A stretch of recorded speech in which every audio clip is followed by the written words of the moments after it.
He tore the veil, revealing a relationship with the living God across the Bible. Written by Ali Ball.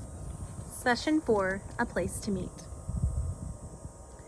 This session is all about the physical buildings that God told his people to create in order to meet with him. First beginning with Moses.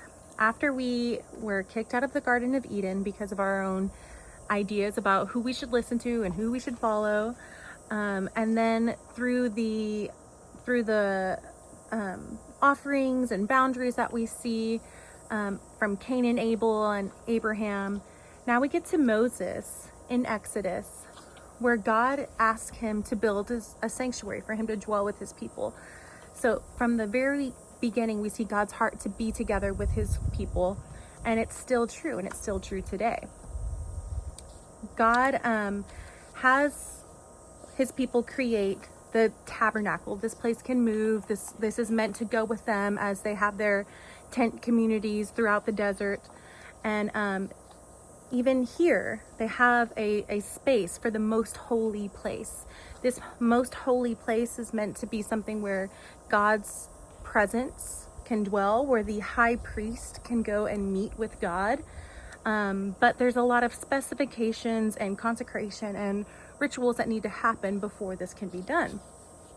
So here at this time of the world, through all these stories in Exodus and even the entire book of Leviticus, we see about the ways that we can ready ourselves to meet the Lord. And it's not only for everybody, but it's only for the high priest at this time.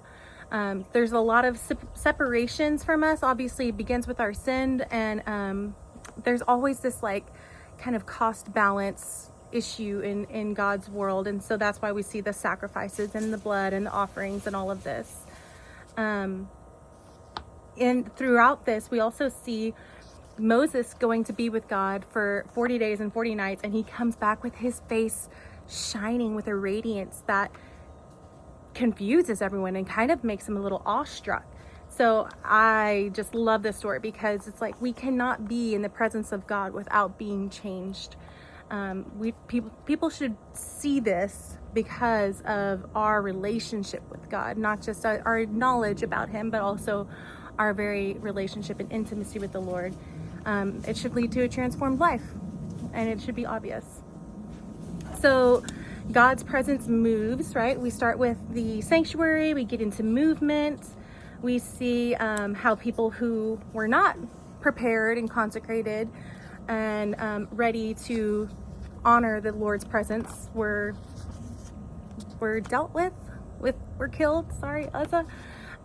This is such a confusing chapter, but you have to see the big picture of how he grew up with God's presence in his father's house and like possibly grew accustomed to it, or I don't know. I would love to ask God about that, but I really see God's holy nature in this story right here.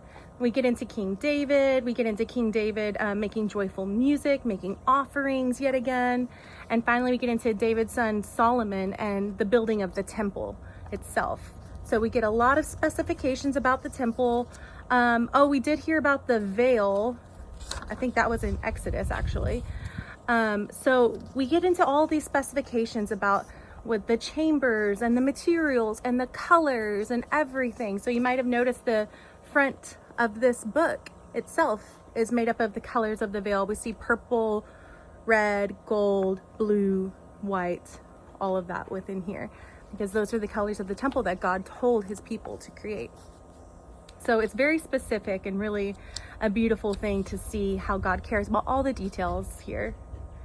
So it's interesting also that we go from the traveling tabernacle to the static temple where people are not moving with God, but move to be with God. So that's going to bring up in some interesting dynamics, of course, as the relationship changes, just in the technicalities of how that's done. And then we get an opportunity to make some connections to our current way of life. I see our world, different cultures across the country, across the globe, dealing with physical buildings and the priesthood and obstacles to God's presence in their own ways. But these are not new issues. These We first hear about it here in this section, all about the temple life. What's most close to my heart and that I want for all the readers to understand is these obstacles to God's presence. So in the temple, we have the veil that protects the most holy place from the rest of the temple. And it's like we so often think that there's these barriers to God, but guys, we're not even halfway through this study because the story isn't done. That is not the world we live in anymore because Jesus tore the veil. So I think you should spend some time really addressing these obstacles to God's presence that we see in our world today, from an external perspective, but also an internal perspective. Like what's in between you going to God's presence today?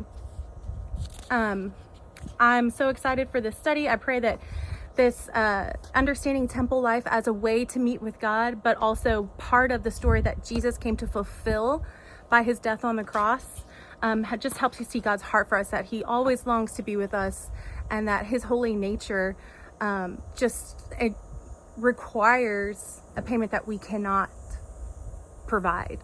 But when we just lay it all down and just submit our whole lives to him, he will do the rest. So, amen.